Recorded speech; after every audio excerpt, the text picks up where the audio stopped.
He killed my sister, so I drowned him in his own discharge. I've replayed that night in my head 1,000 times. The night my sister died. The police called it an accident, but I knew better. I knew he did it. Let's call him Ethan. Ethan was a predator hiding behind a smile.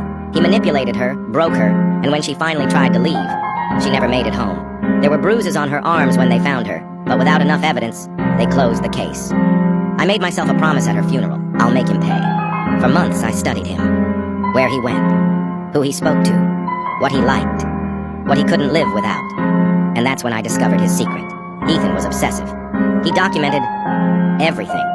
Every private act, every little collection he kept hidden. I found a way into his laptop, and what I saw made me sick. Hundreds of files, hundreds of samples he kept sealed away, years worth of them, carefully stored in a mini freezer.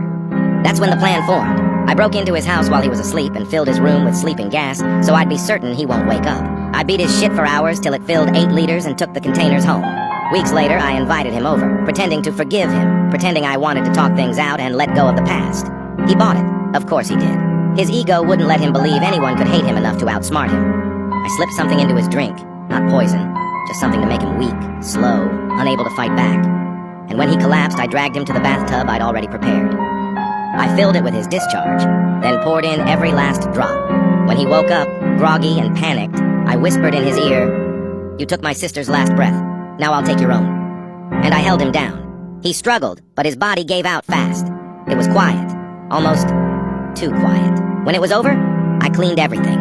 Gloves burned, clothes destroyed, containers gone. No fingerprints, no traces. It looked like he just vanished. No one suspects a thing. But every time I close my eyes, I see his face. Terrified, helpless, drowning in the very thing he was so proud of. I should feel guilty, but I don't. I just feel happy. Now hit that follow button or you're next.